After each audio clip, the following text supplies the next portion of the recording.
If you hear barking at any point, just ignore that. We'll get to that in a bit. Anyways, hi. Long time no see. You'd think being on summer break would fully revive my motivation to make videos, but such is life. The important thing is that I'm here now and actually using one of the many recordings that have been rotting in my drafts for months. Literally, this comic that you're seeing here is something I drew back in April for my portfolio development class. Except this Speedpaint isn't even complete. Like, I don't know what happened to the footage that came after the coloring stage, but honestly, half a Speedpaint is better than none at all, especially since this one was already over 3 hours long without the speed up. Also, you can really tell this footage is old from the fact that I'm still using Photoshop here, cause guess who recently made the long overdue decision to switch to Clip Studio Paint? More on that later. Before we go any further, I might as well give some context for this scene and the overall story for anyone who's new here or needs a refresher. This is Fate System, an urban fantasy / sci-fi story about 7 teenagers who unceremoniously receive magic powers from a sentient machine called the System and are forced to participate in virtual reality experiments to carry on the research of the system's long-dead creator. So yeah, fun times all around. By the way, it's not like an official comic yet. It's not even fully developed. I just like yapping about it and drawing sample pages sometimes. I have 2 other videos with more details on the story and the characters if you'd like to watch those next. They'll be linked in both the description and the title cards up top. Now for the context of the specific scene I drew for this assignment. The system quote-unquote calls its chosen subjects to its location one at a time, and often tasks them with finding and bringing the next ones.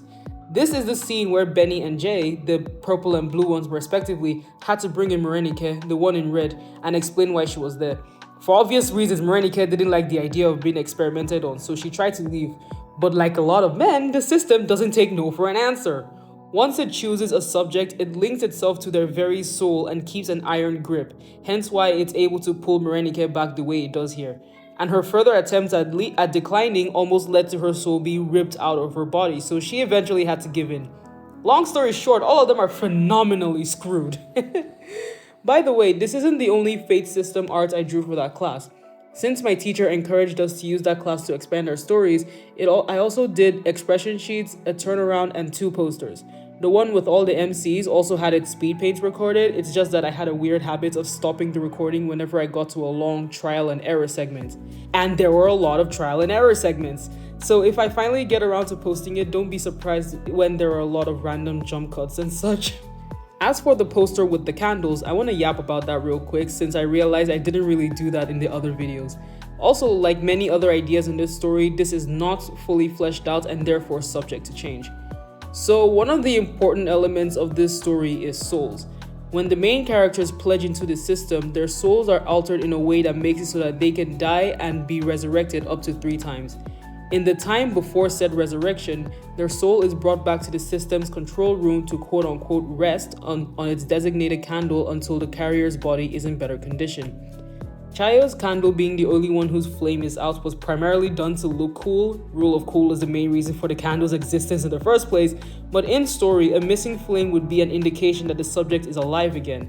So the opposite of what someone would assume if they saw this out of context.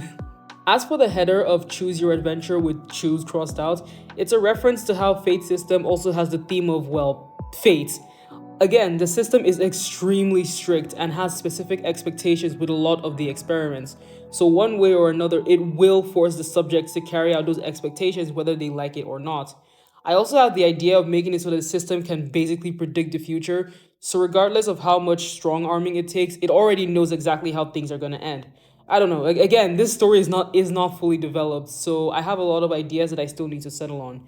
Anyways, I wish I had more updates on Fate System, but alas, I am the type of person who only hyperfixates on stories for a short amount of time before moving on to something new and shiny, so I don't really have much else for now. But at least know the story isn't scrapped or anything like that.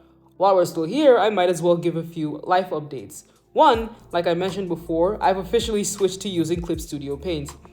To be honest, I've wanted to do that for a long time because I've always had a bone to pick with Adobe, but I was already used to Photoshop because of all the classes I've taken that required it, and most of my prior attempts at using CSP just left me overwhelmed and agitated and running back to what was familiar. But when Adobe dropped their stupid new terms of service, you know, the ones that make it so that they have full access to and ability to use everything you make on their apps, even if you have an NDA or opt out of the AI analysis thing, I decided enough was enough, canceled my subscription, and moved to CSP full time.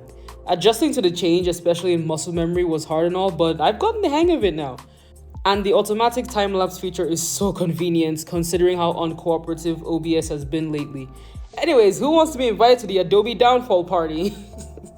My second life update, going back to what I said at the start of the video, is that I finally got a puppy after wanting one since I was literally a kid.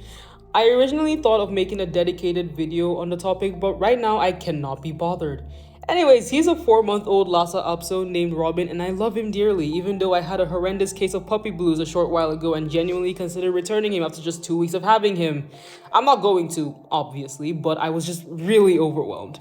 However much work you think raising a puppy is, multiply that by at least 5, because man, I kind of wish I just got an adult's dog. It'd still be a lot of work, duh, but at least they'd be easier to potty train. On the Genshin side of things, do y'all have any idea how bad my luck has been lately?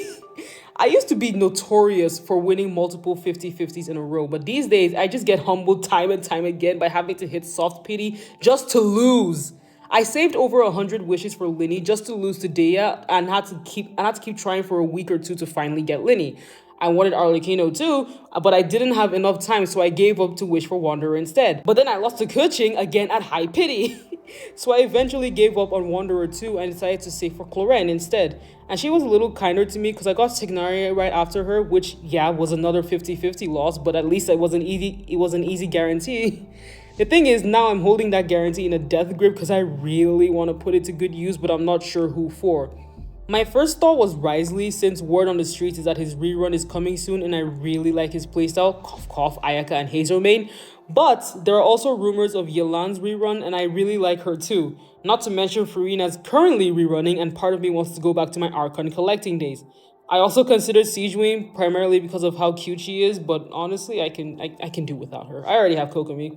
Speaking of Siegeween, I've been thinking of doing another discussion Speedpaint video where I talk about the multiple holes in Genshin's market and my belief that Siegeween should have been a 4-star. It's not that I think she's bad, I don't care all that much for the meta, it's just that it's wild that there are only 3 Hydro 4-stars in the game right now. Even Dendro has more than that if you still consider Kaveh to be part of the roster. Hoyoverse sure doesn't. Speaking again of 4-stars, I also really wanted Sethos, even more so than Clorand honestly, but I swear I'm cursed when it comes to new 4-stars. They just refuse to come home. I didn't get a single copy of Sethos, but I did get a billion copies of Benny and Toma, even though both of them were already C6. It reminds me of when Toma debuted on Hu Tao's rerun, and I literally only wanted him because I already had everyone else.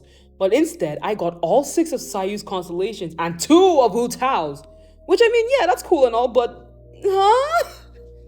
Anyways, here's to hoping I can get more videos out this summer and that my wishing endeavors improve even a tiny bit. That wraps it up for this voiceover, which is definitely not gonna be long enough for the speed paint, so I guess y'all can just enjoy the music now. Thank you guys once again for your support. Please remember to like and subscribe, etc., etc., and I'll see y'all next time, whenever that may be. Bye!